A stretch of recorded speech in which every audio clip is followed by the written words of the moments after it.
The circus had always been a place of wonder and excitement, a kaleidoscope of colors, sounds, and smells.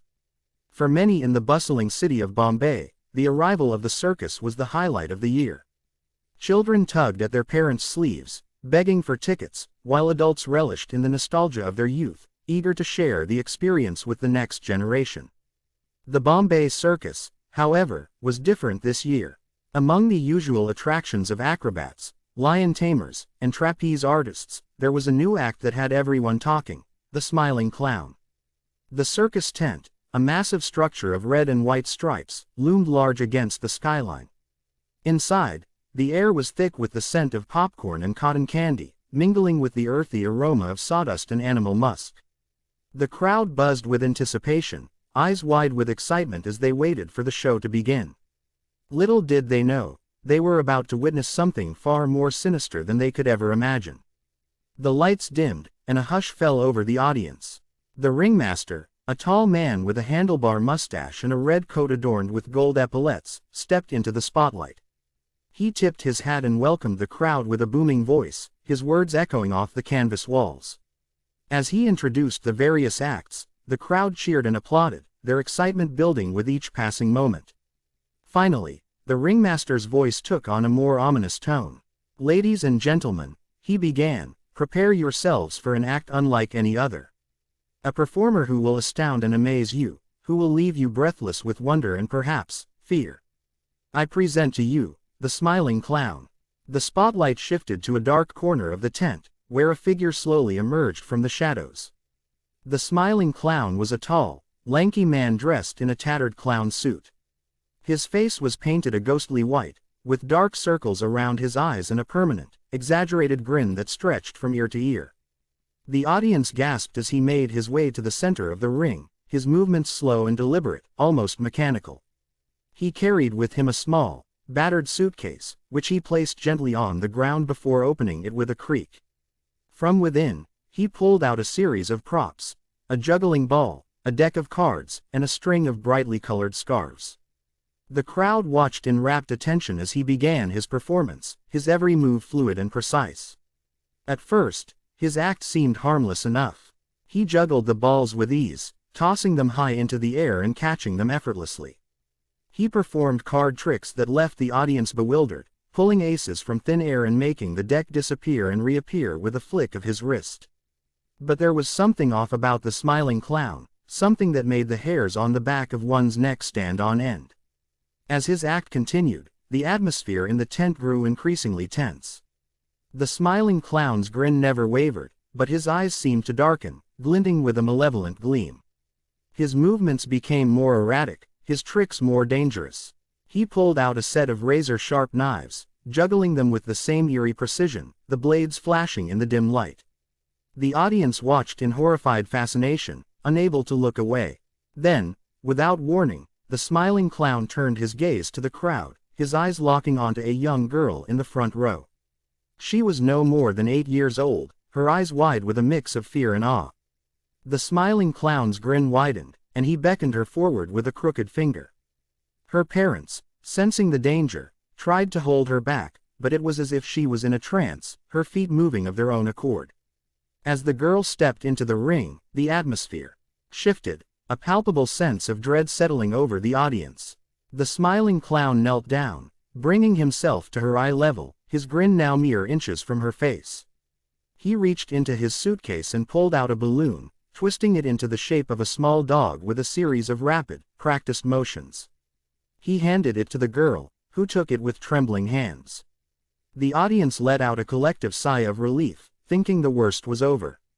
But as the girl turned to return to her seat, the smiling clown's hand shot out, grabbing her wrist with a vice-like grip.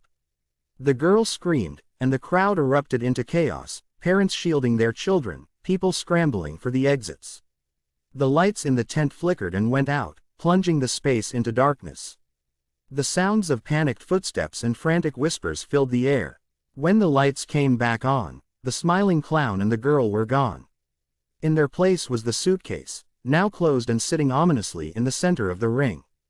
The ringmaster hurried to the center of the ring, his face pale and his hands shaking. He opened the suitcase with trembling fingers, only to find it empty. The girl had vanished without a trace. The show was abruptly cancelled, and the audience was ushered out of the tent, their faces etched with fear and confusion. Over the next few days, the city was abuzz with rumors and speculation. The police were called in, but there was no sign of the girl or the smiling clown.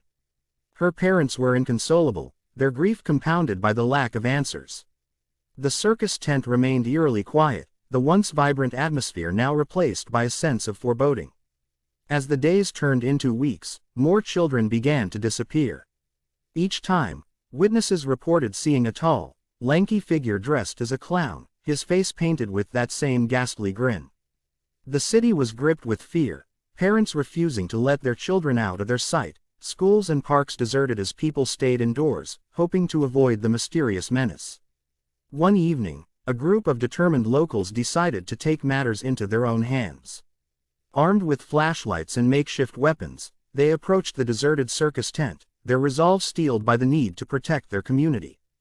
The air was thick with tension as they entered the tent, the silence oppressive and unnerving. Inside, they found the circus performers huddled together, their faces drawn with fear. The ringmaster stepped forward, his voice trembling as he explained that the smiling clown was not part of their troupe. He had appeared out of nowhere, insisting on joining the circus.